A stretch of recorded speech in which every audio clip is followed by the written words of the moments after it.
Hello friends, welcome back to my channel. तो हम कर रहे हैं हमारा HTET 2021 का फिज़िक्स वाला पोर्शन सॉल्व। इसमें मैं 4 वीडियोस ऑलरेडी बना चुकी हूँ। ये हमारा 5th पार्ट है। इसमें हम 131 से 140 तक क्वेश्चंस करेंगे। तो लेट्स स्टार्ट। फर्स्ट क्वेश्चन है, इसमें बोला है हमें कि एक यूनिफॉर्म सॉलिड स्फीयर दिया है जिसका मास m है, रेडियस a है।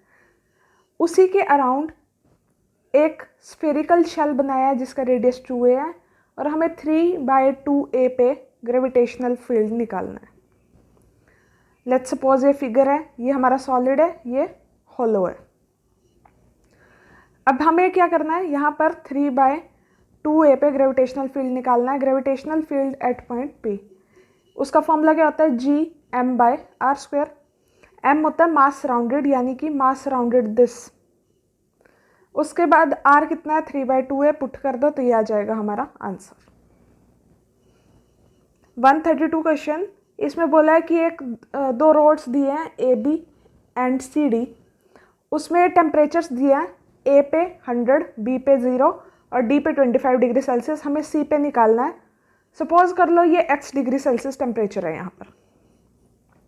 अब हमें पता है हीट ट्रांसफर का फॉर्मूला क्या होता है, dQ/dt is equal to K A delta T by L, where K is the thermal constant, A is area, L for length, delta T is the change in temperature। अब जो steady state होती है, यानी यहाँ पर heat transfer तो same रहेगी, जितनी हीट एक पार्ट से लॉस होगी दूसरी उतने में पहुँचेगी।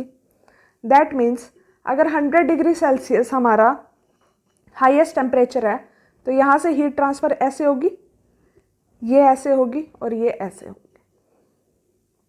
सॉरी, कैसे होगी, A से C पे जाएगी, C से B और C से D, क्योंकि ये हाई टेम्परेचर पे आएगा।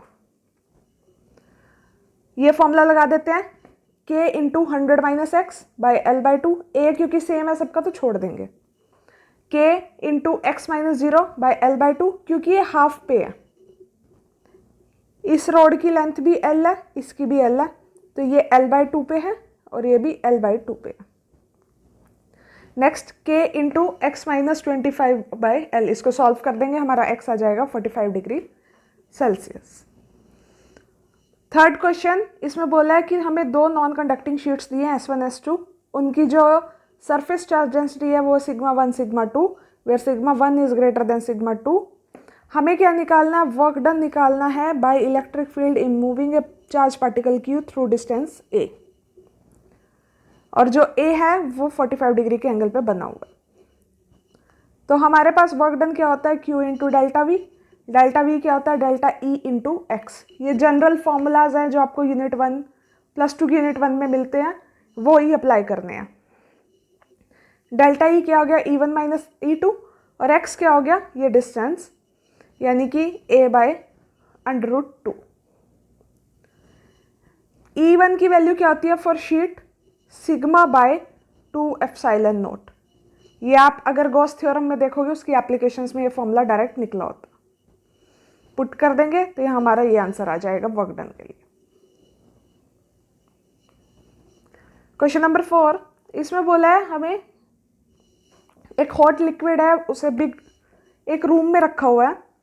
उसकी जो logarithm numerical value of temperature है और जो उसका रूम और लिक्विड जो टाइम है उसके अगेंस्ट एक ग्राफ बनाना है, यानी कि न्यूटन्स लॉ ऑफ कूलिंग की बात कर रहे हैं। ये उसका जनरल इक्वेशन क्या होती है, T is equal to TI plus T0 minus TI EKT। ये T टाइम है, ये टेम्परेचर है। हम यहाँ पर अगर यहाँ पर ग्राफ बनाएंगे डेल्टा T और T में, तो वो इस टाइप का ग्राफ बनता है, क्योंकि E है यहाँ पर। अगर हम इसका लॉग ले लेंगे तो लॉग डेल्टा T और टाइम के बीच में एक स्ट्रेट लाइन आ जाएगी। नेक्स्ट, यहाँ पर हमें बोला है 5th क्वेश्चन में कि हमें एक वेक्टर दिया है A जिसकी लेंथ है 5 और जो 30 डिग्री का एंगल बना रहा है x एक्सिस के साथ। दूसरा वेक्टर लिया है B जिसकी लेंथ भी है 5, जो एंगल बना रहा है 150 डिग्री का with respect to x axis. कोई C है जिसमें a माइनस बी निकालना है हमें, और हमें बताना है ये कितने डिग्री का एंगल बनाएगा with respect to x axis. इसके लिए साफ सुथरा एक ग्राफ बनाओ। यहाँ पर मान लो a है, ये 30 डिग्री का बना रहा है, ये a, ये क्या है b, ये कितना बना रहा है 150 डिग्री। अगर हम इसका b का नेगेटिव लें तो वो यहाँ आएगा b माइनस, ये कितना बनाएगा 30 डिग्री का। दोनों की लेंथ सेम है तो इनका रिजल्टेंट कहीं ना कहीं यहाँ बीच में लाई करेगा, यानी कि एक्स एक्सिस के ऊपर।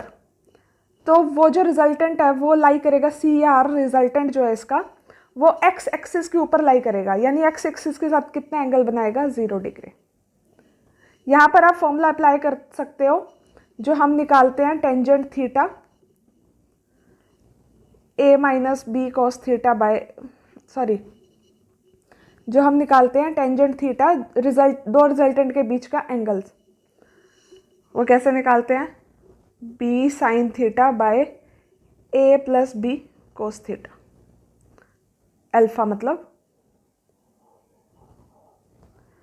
तो यहाँ से एंगल निकल जाता है या तो रिजल्टेंट का a के साथ या b के साथ। तो वहाँ से आप देखोगे 30 डिग्री निकलेगा, तो वो क्या आ जाएगा कि a के साथ 30 डिग्री बना रहा है, मतलब ये b के साथ बना रहा है, तो ये। क्वेश्चन नंबर 6, दो बॉल्स हैं जिनका मास है m, एक का मास है 2m, दो स्पीड से चल रही हैं v और v/2 से। अब वो कोलाइड करगी इन इलास्टिक कोलिजन में और साथ में मूव करने लगी विद स्पीड v/3। दोनों बॉल्स के बीच का क्या बनाना है हमें, इनिशियल वेलोसिटीज। दोनों बॉल्स के बीच की हमें क्या बतानी है, एंगल बताना है। सपोज करो ये इस तरह से आ रहे थे, दोनों के बीच में एंगल था 2 थीटा, और हमने जो एक्सिस बनाई वो इस तरह से ले ली और वो इस तरह चली गई on this with speed v/3। अब इन इलास्टिक में एक चीज तो हमेशा कंजर्व रहेगी, conservation of linear momentum along x axis. तो v ये है, थीटा ये बन रहा है, तो इसके अलोंग क्या हो जाएगा v cos थीटा, और इसका भी एक्स एक्सिस के अलोंग क्या हो जाएगा v/2 cos थीटा। यानी कि इसका angular momentum, sorry linear momentum कितना निकलेगा m into v cos theta, इसका कितना निकलेगा m 2m into v/2 cos theta, इसका कितना होगा m प्लस 2m, दोनों बॉल्स मिक्स साथ में जुड़ के चल रही है, वेलोसिटी कितनी है v/3। इसको सॉल्व कर देंगे तो थीटा आ जाएगा 60 डिग्री, लेकिन दोनों के बीच में एंगल कितना है 2 थीटा, तो क्या आ जाएगा 120 डिग्री। क्वेश्चन नंबर 7, इसमें बोला है कि हमारी साउंड जो है 40 डेसिबल्स की है, तो वो 20 डेसिबल में कितने टाइम्स होगी उसके इंटेंस। फॉर्मूला लगा लेते हैं। फॉर्मूला क्या होता है dB is equal to 10 log I/I0। 40 के लिए लगाएंगे, ये आ गया, I0 is the initial intensity, और 20 के लिए लगाएंगे, ये आ गया, दोनों को माइनस कर देंगे 10, ये क्या हो गया, ये बचे 20 into 10 log m minus n का फॉर्मूला लग गया यहाँ I1/I2। यहाँ पर हमने log हटा दिया, एंटी लॉग लगा दिया, I1/I2 क्या आ गया 100, क्योंकि उसके बाद I1 is equal to 100 I2, यानी कि जो इंटेंसिटी होगी वो 100 टाइम्स हो जाएगी। क्वेश्चन नंबर 8, देखो मैंने बोला ही था कि लैग्रेंजियन के क्वेश्चंस आते ही हैं, कहीं ना कहीं से एक आधा क्वेश्चन आ जाता है। यहाँ पर सिंपली आपको सिंपल पेंडुलम का लैग्रेंजियन पूछा है, अगर आपको याद है तो डायरेक्ट टिक कर दो आंसर, नहीं याद है तो निकालो। लैग्रेंजियन क्या होता है t माइनस वी, टी और v निकालना है उसके लिए, तो x क्या होगा पेंडुलम के लिए l साइन थीटा, और y क्या होगा this l minus l cos theta. Now in दोनों का डेरिवेटिव ले लेंगे, यानी x डॉट y डॉट, ये क्या गया x cos theta theta dot, और y डॉट क्या गया l sine theta theta dot. अब यहाँ पर t निकालेंगे, यानी kinetic energy half mv², v क्या आएगा vx² प्लस vy²। यहाँ पर इसकी वैल्यू पुट कर देंगे, आ जाएगी ये। पोटेंशियल एनर्जी क्या होती है mg एच किसके इक्वल है, वाई के, यानी L into L minus cos theta. यहाँ पे दोनों की वैल्यूज पुट कर देंगे, हमारे पास आंसर आ जाएगा। क्वेश्चन नंबर 9, इसमें बोला एक दो बॉक्सेस है 1 and 2, equal number of molecules contain किए सेम गैस के, V1 और V2 वॉल्यूम है बॉक्सेस का, λ1 λ2 mean free path of the molecules है। तो हमें ये रिलेशन निकालना है। अब ये क्वेश्चन मैं सॉल्व नहीं करवाऊंगी, मैं ऑलरेडी 2 या 3 बार सॉल्व करवा चुकी हूँ मेरी प्रीवियस वीडियोज़ में, 2 बार तो ये प्रीवियस ईयर पेपर में आ चुका है। तो इसका डायरेक्ट आंसर है दिस वन, वहाँ से आप देख सकते हो। क्वेश्चन नंबर 10, इसमें हमें एक फोर्स दी हुई है, उसके रिगार्डिंग ये ग्राफ दिया हुआ है और हमें पूछा है कि इनमें से कौन सी स्टेटमेंट गलत है। इसमें बोला है कि एक पार्टिकल है O से C पे भी जा रहा है, उसके पाथ ऑफ ट्रेवलिंग है O to C, OAC, OBC। अब कोई भी फोर्स कंजर्वेटिव कब होती है कि वो इधर कोई भी पाथ ट्रेवल करे, उसका जो वर्क डन है वो सेम होगा। अब देखो इनमें से वैसे लॉजिकली देखो तीनों में वर्क डन अलग अलग दिया हुआ है। अब 3 स्टेटमेंट्स गलत नहीं हो सकती। जनरली कंजर्वेटिव फोर्स नहीं है ये, क्योंकि तीनों का वर्क डन अलग अलग निकल रहा है। लेकिन आप चाहो तो निकाल के देख सकते हो, मैंने यहाँ पे सॉल्व किया हुआ है। मैं इसे समझा नहीं रही, आप सिर्फ आपकी नॉलेज के लिए है। आप चाहो तो देख सकते हो इसको सोल्यूशन को और नोट डाउन कर सकते हो, खुद समझ सकते हो स्क्रीनशॉट लेके आराम से।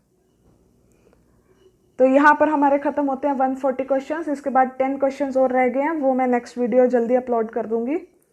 तो उसके बाद मैंने लास्ट वीडियो में भी पूछा था, अभी भी पूछ रही हूँ कि इसके बाद आपको क्या करना है।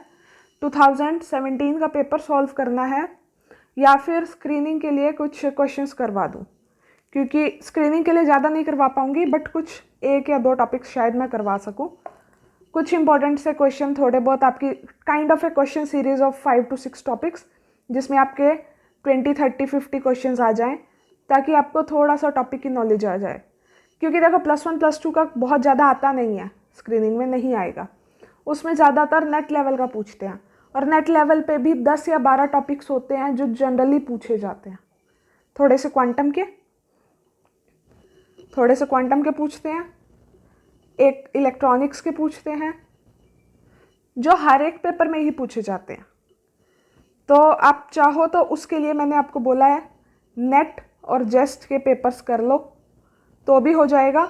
लेकिन अगर आप वो भी नहीं करना चाहते हो तो प्लीज़ आप थोड़ा सा मुझे कमेंट सेक्शन में बता दो कि आप चाहते हो कि 5 to 6 वीडियोस, मैक्सिमम इतना ही शायद मैं कर पाऊँ अभी के लिए। तो 5 to 6 वीडियोस आप चाहते हो कि थोड़ा सा इंपॉर्टेंट टॉपिक्स जैसे कि लैग्रेंजियन, इलेक्ट्रॉनिक्स या क्वांटम के 2-4 मिक्स क्वेश्चंस, थोड़ा सा आइडिया देने के लिए, आपको टच देने के लिए, तो वो करवाने हैं। I'll wait for your comments in the comment section and please keep watching the video। अगर आपको चैनल अच्छा लग रहा है प्लीज़ सब्सक्राइब भी कीजिए, लाइक भी कीजिए वीडियोस। Thank you.